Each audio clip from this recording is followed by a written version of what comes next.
So finally जिस बात की आशंका थी ये हो ही गया। कनाडा के प्रधानमंत्री जस्टिन ट्रूडो ने इस्तीफा दे दिया है। खत्म, tata good bye. This is right now the end of Justin Trudeau. हालांकि मैं ये बोलूंगा, इनका जो स्पीच है जो मैं अभी आपको दिखाऊंगा, बहुत ही इमोशनल स्पीच इन्होंने दिया है। जाने से पहले लिटरली स्पीच के दौरान इनके मुंह से शब्द निकल गए, आई एम ए फाइटर, मैं फाइटर हूं। मुझे एक सेकंड के लिए लगा कि पुष्पा वाला वो जो भी होता है वो करके दिखाएंगे। बट जस्टिन ट्रूडो ने इस पूरे स्पीच में बार बार ये बात दोहराई कि इनका ये अंत नहीं है, ये रिजाइन कर रहे हैं, मगर ये लड़ते रहेंगे और ये हो सकता है वापस भी आ जाए। बट अभी के लिए मैं आपको बता दूं, इलॉन मस्क ने जो प्रिडिक्शन करी थी जस्टिन ट्रूडो के बारे में, ये 100% करेक्ट होती हुई दिख रही है। इलॉन मस्क ने कुछ ही हफ्तों पहले कह दिया था कि देखिए जस्टिन ट्रूडो एक इनसफरेबल टूल है और बहुत ही जल्द ये हट जाएंगे। और अब हम देख रहे हैं कि इलॉन मस्क बहुत खुश हैं। किसी ने ट्वीट करी सोशल मीडिया पे कि रिसेंटली देखो, ट्रंप जीत गए, ट्रूडो ने रिजाइन कर दिया। कियर स्टारमर यूके के प्रधानमंत्री ये एक्सपोज हो चुके हैं। आपको मैं बता चुका हूं, इलॉन मस्क पीछे पड़े हैं यूके के पीएम के, उनको भी रिजाइन करवाना चाहते हैं ये। एल सैल्वाडोर में राइट विंग गवर्नमेंट आ गई। अर्जेंटीना में जो राइट विंग गवर्नमेंट है वो काफी अच्छा काम कर रही है। तो इलॉन मस्क कह रहे हैं ये सभी चीजें देखकर इनको काफी अच्छा लगा। 2025 लग रहा है एक बहुत ही बढ़िया साल होने वाला है अकॉर्डिंग टू इलॉन मस्क। और इधर आप देख पाओगे ये है जस्टिन ट्रूडो की रेजिग्नेशन वीडियो। वेरी इंटरेस्टिंग जिस तरीके से इन्होंने बात रखी है, इससे पता लगता है कि ये कितने ज्यादा प्रेशर में थे। And he matched up badly. Now ये सुनिए इनकी ये statement. Over the holidays, I've also had a chance to reflect and have had long talks with my family about our future. Throughout the course of my career, any success I have personally achieved has been because of their support and with their encouragement. So last night over dinner, I told my kids about the decision that I'm sharing with you today. I intend to resign as party leader, as prime minister, after the party selects its next leader through a robust, nationwide, competitive process. So बहुत ही बड़ी statement है। ना सिर्फ as the prime minister of Canada, ये liberal party जो है Canada में, जो मेन आप कह लीजिए पार्टी है आज के समय कनाडा में, उसके लीडर भी थे।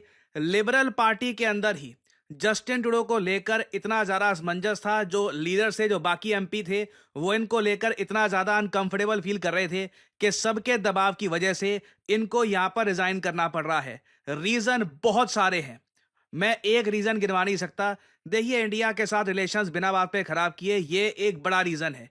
कनेडियंस को समझ नहीं आया कि आखिर जस्टिन ट्रूडो कर क्या रहे हैं।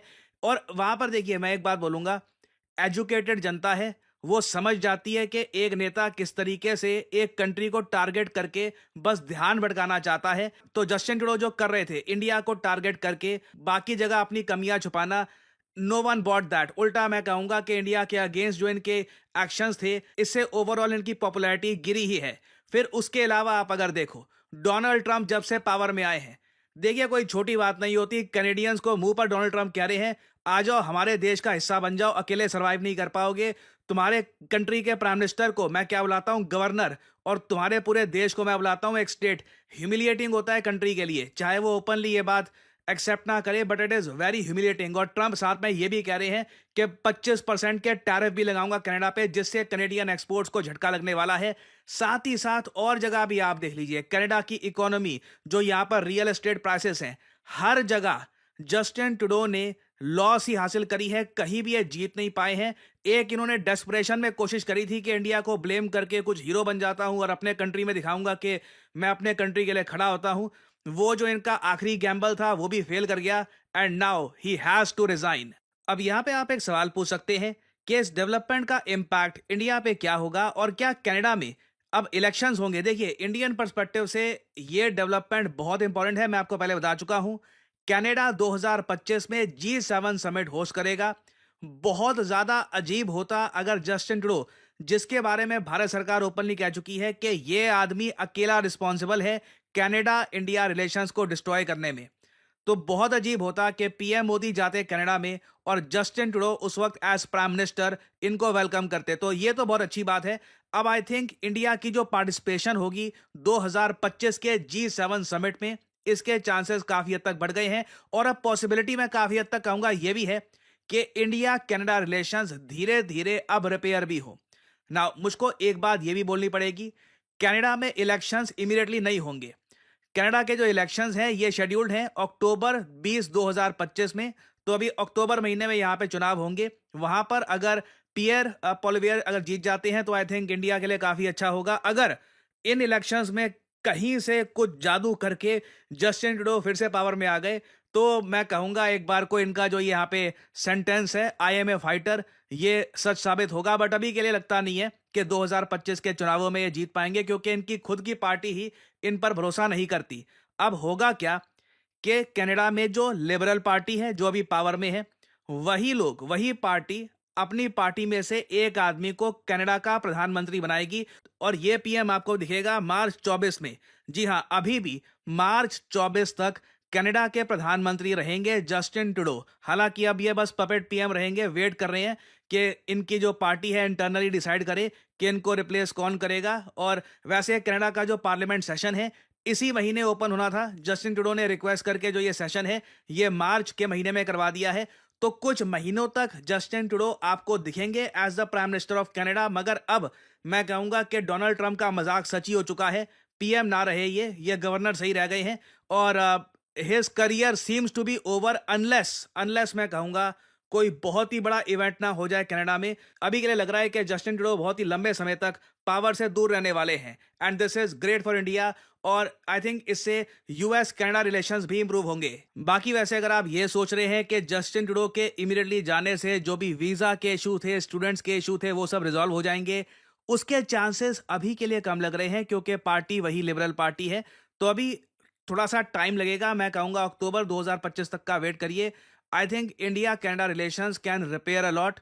और फाइनली मैं यहाँ पर यही पूछूंगा आप लोगों से, आप लोग जस्टिन ट्रूडो के बारे में क्या सोचते हैं? लिखेगा इनके बारे में, सिंस अब he is no longer the PM of Canada, लंबे समय तक कनाडा के पीएम रहे थे।